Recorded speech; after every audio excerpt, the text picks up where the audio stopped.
Hello, this is Dr. Mark Miravalle. I'm here in Ireland with Anne, a lay apostle. We're going through Volume 7, Greetings from Heaven.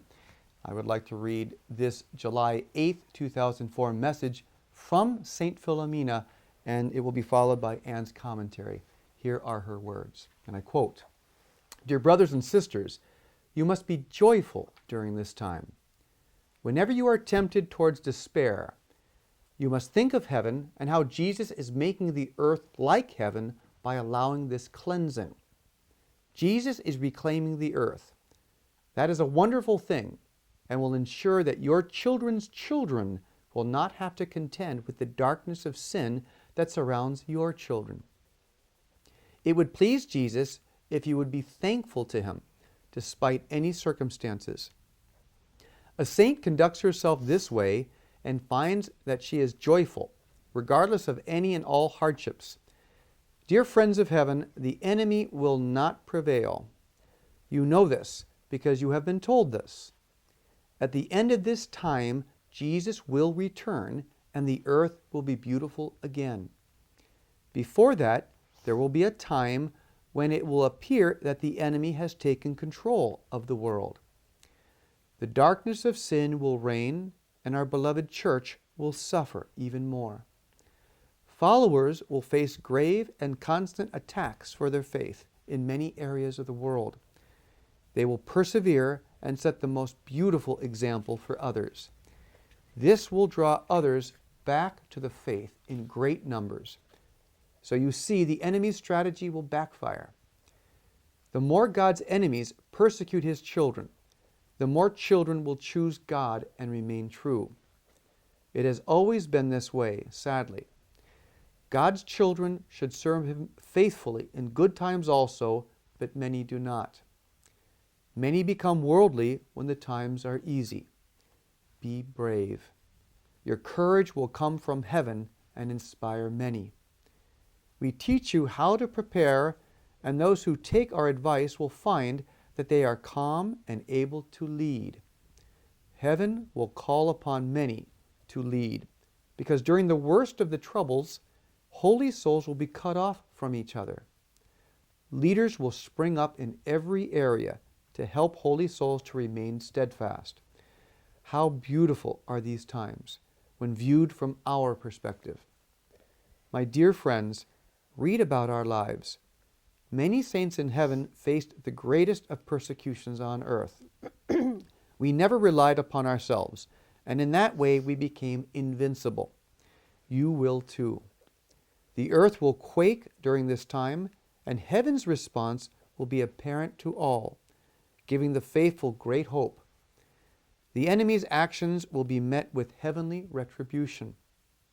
This also will convince many that God is preparing to return and will also bring many back to God. So you see, the enemy cannot win, and God will turn everything to the good. It is important that you are aware of the coming events, so you will be confident and prepared. My friends, your world is asleep at this time, and many doubt God's presence in the world.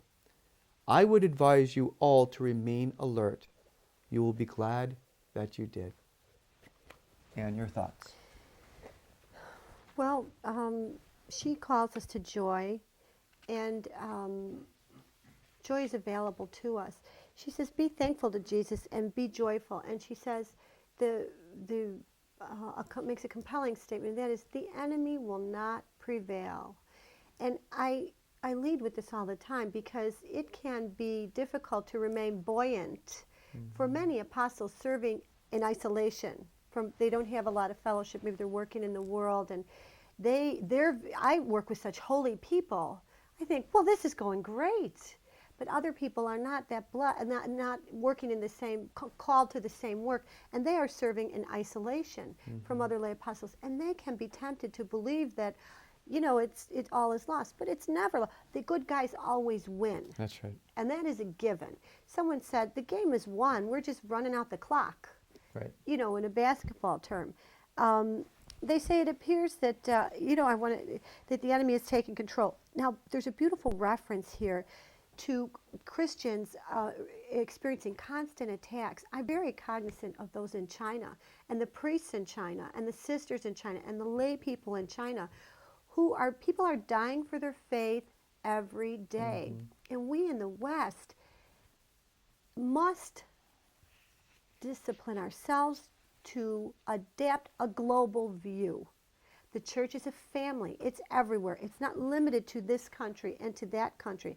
Our brothers and sisters are giving their life for the faith, and that should give us the courage to stand up in the ways that we need to stand up. If they're willing to die for Christ, we can, be willing to speak out in our own countries for Christ. Yeah, their day-by-day existence is heroic for Jesus. So their watching a family separate for Jesus should enable us to have the courage to lose a job for Jesus if we have to. They're really examples for us, ahead of the game of what St. Philomena is talking about challenging times. But it's so overriding in the theme of joy. It's a spiritual joy that takes us through these things. They experienced it. Again, St. Philomena's life was of the most torturous, without support from even her parents in her quest to be true to Jesus as a bride of Jesus. And so the saints have done it, as you're mentioning. Our brothers and sisters in China are doing it daily. That's consolation that we can do this with the grace of God. And in many other areas.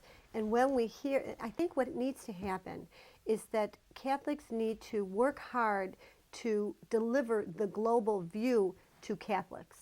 We need to, in this time of communication, we need to know what our brothers and sisters are offering for the faith, because I get great courage from that.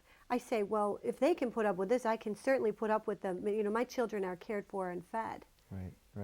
Ultimately. Right. So, it's a call to greater sacrifice, greater courage. Now she says, many are called to lead during these times, and they will be calm and able for this. So they'll be given the grace. And she's specific in saying that, some people will be cut off from other people. Do not fear. Leaders will come forward from whatever group is separated from the other. So and she talks about what I view this now as regional. For example, in Iloilo right now in the Philippines, they've suffered terrifically from this last storm that serious hardship. And leaders have sprung up in Iloilo, and they are prompting the people to offer this to Christ, to pray. So it's happening. In the regional difficulties, the Lord sends great leaders and inspires them. Right. And so like a good parent who knows that a challenging time is coming, here's a heads up, this is coming, but it starts with joy and it ends with peace and confidence. So nothing to be afraid of. It's not either or, it's both and. Challenges, but an abundance of grace to bring it through us. And she says, if you rely on heaven, you will be invincible. She uses the word invincible. Right. Thank you, Anne.